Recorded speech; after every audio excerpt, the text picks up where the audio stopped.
So everyone experiences temporary happiness, whether it's going to a concert, eating your favorite comfort food, or playing with animals, whatever it may be. But that happiness always seems to go away after a little bit. So how do we find long-term happiness and make it last? Everyone in life has different goals, whether it's to be really successful in your career, or to be a parent, or to travel the world, but the one thing that everyone has in common is that we want to be happy in life. And we also know that it never really seems to stick around. And I know this firsthand because, like anybody else, I want to be happy, but even when I seem to find the thing that makes me so happy and I think that nothing could take that feeling away, eventually it does go away. But I'm here to tell you today that anyone can find long-term happiness following 3 steps. And those steps are finding yourself, taking risks, and surrounding yourself with people that you love. So after I tell you about these steps, you'll know why doing these things can help you find long-term happiness.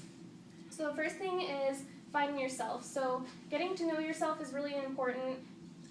The more self-aware you are, the more in control you'll be of the things that upset you or that make you happy. So you can add and eliminate the good and bad things in your life and get to know more than just your favorite color or just your favorite subject in school. You have to dig a little deeper, and it'll increase the chances of happiness. And it'll also let you know what you're truly passionate about, what you're willing to work hard for, and what you don't really care much about. It'll also show you your strengths and weaknesses and your fears and insecurities, and you can make decisions based on the things that you're comfortable with or the things that you want to become more comfortable with.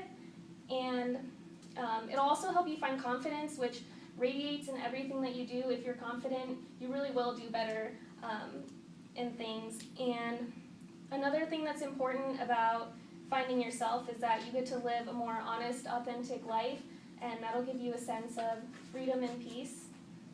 And once you start to peel back the layers of who you are, you'll find yourself more willing to take risks. So that is my second way to find happiness. Whether you succeed or not, if you're taking risks, you're coming out of your comfort zone, you're doing something new, and that in itself just feels good. So when you take risks, it releases endorphins. You'll feel a sense of adrenaline, exhilaration, and empowerment. And the survey conducted by the Institute of Labor and University of Bonn showed that people who were more willing to take risks just felt more content with their lives overall.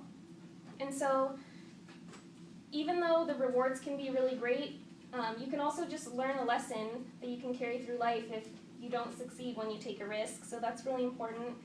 And it also showed that it reduces anxiety, so the more risks you take, the more comfortable you get taking more risks, and that feeling of accomplishment can lead to happiness as well. And another important part of taking risks is that you have to accept the possibility of failure. That way you know that no matter what happens, it's all going to work out. You tried something new, and you can feel satisfied with yourself for doing that.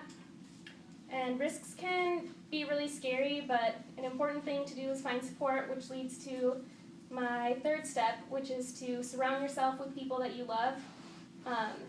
So they say that you are who you surround yourself with, and if you're around happy people, the chances of you being happy are obviously going to increase. If you're around people who are sad and depressed all the time, not willing to engage in positive behavior, it can bring you down. And you're more influenced by other people's emotions than you even realize. And Dr. Nicholas Christakis from Harvard Medical School did a study that showed that people who associate themselves with happier people just have an overall better sense of well-being. And the same study also showed that the influences of happiness are stronger within those of the same sex. So it's really important to have your best friends around and people who can lift your spirits when you're down. And also just having your family around. They're your family, so they're going to be there for you no matter what. They're your safety net if things don't go wrong. So just always remembering that you have a support system behind you can help you carry confidence and happiness through life. They just want the best for you, and having that sense of trust and reliability on someone can just show you that nothing is ever really that bad. So in conclusion, no matter who you are, what your background is, being self-aware, trying new things, and being around people who just really make you happy can help you find that long-term happiness. It's not just going to go away. It's important to remember that you're not going to be happy every second of every day, but to have that overall sense of happiness and satisfaction with your life will take you a lot further than just feeling like nothing is ever going to work out. And Aristotle said that happiness depends upon ourselves, so if you truly want to be happy, you have to make it happen and not just wait around for it to happen to you. Thanks for listening.